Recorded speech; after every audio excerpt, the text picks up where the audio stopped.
আসসালামু আলাইকুম সবাইকে, welcome back to my channel. আজকে আমি আপনাদের সাথে শেয়ার করব ভীষণ মজাদার একটি রেসিপি, যেটা ছোট বড় সবারই খুবই পছন্দের। এর জন্য প্রথমে আমি 3টি বড় সাইজের আলু নিয়ে নেব।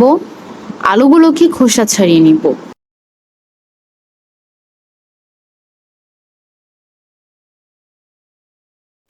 খোসা ছাড়ানো হয়ে গেলে পানি দিয়ে আলুগুলোকে ধুয়ে নিব।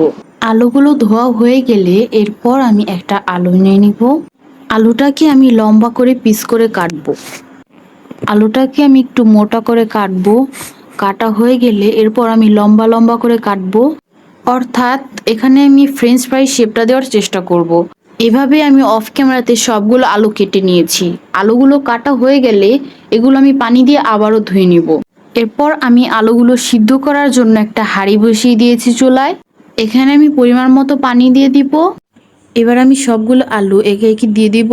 এখন চুলার পাওয়ার মিডিয়ামে রেখে কিছুক্ষণ সিদ্ধ করে নিব। বেশি সিদ্ধ করা যাবে না।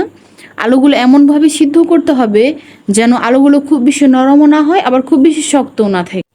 দেখেন আমার আলুগুলো সিদ্ধ করা হয়ে গিয়েছে। এখানে আমি একটি ছড়ানো ট্রে নিয়েছি। ট্রের উপর আমি 2টা কিচেন টিস্যু বিছিয়ে নিব। এরপর একটা একটা করে আলুগুলো রেখে দিব যেন একটার সাথে অন্যটা না লাগে।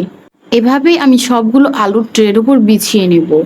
বিছানো হয়ে গেলে উপর থেকে একটা টিস্যু দিয়ে আমি আলতো হাতে চেপে চেপে পানিগুলো মুছে নেওয়ার চেষ্টা করব। আলুর গায়ে কোনো পানি লেগে না থাকে।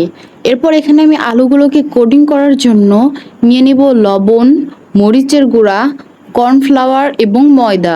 এখানে ময়দার পরিবর্তে আটাও ব্যবহার করতে পারেন। এরপর এগুলো পানি ঝরিয়ে নেওয়া আলুগুলোর সাথে ঝাঁকিয়ে ঝাঁকিয়ে মিশিয়ে নিব। এর জন্যই মূলত আলুগুলো খুবই ক্রিস্পি হবে। এরপর একটা কড়াই নিয়ে নেব। কড়াইতে আমি পরিমাণ মতো তেল দিয়ে নিব। চুলার পাওয়ার হাই ফ্লেমে রেখে তেলটাকে গরম করে নেব। তেল গরম হয়েছে কিনা বুঝবেন কিভাবে?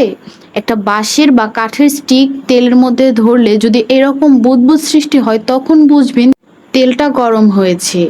তেলটা গরম হয়ে গেলে এরপর আমি আলুগুলো এর মধ্যে ছেড়ে দিব। কিছুক্ষণ পর পর একটু একটু করে নেড়ে নিব। এভাবে ততক্ষণ ফ্রাই করব যতক্ষণ না পর্যন্ত হালকা বাদামি কালার আসে। দেখুন এবার আমার আলুগুলো হালকা বাদামি কালার চলে এসেছে। এখন আমি চুলা থেকে এগুলো নামিয়ে নেব। এখন আমি একটা প্লেট নিয়ে নিয়েছি, যার উপর আমি টিস্যু বিছিয়ে নিয়েছি যাতে অতিরিক্ত তেল টিস্যুতে শুষে নেয়। এরপর পরিবেশনের পালা। তৈরি হয়ে গেল মুচমুচে আলুর ফ্রেঞ্চ ফ্রাই। বিকালবেলা নাস্তা হিসেবে তৈরি করে ফেলুন ঝটপট এবং সহজ রেসিপি আলুর ফ্রেঞ্চ ফ্রাই। ভিডিওটি যদি ভালো লেগে থাকে তাহলে লাইক, কমেন্ট এবং শেয়ার করে যাবেন এবং বাসায় বানিয়ে অবশ্যই কমেন্টে জানাবেন কেমন হয়েছে।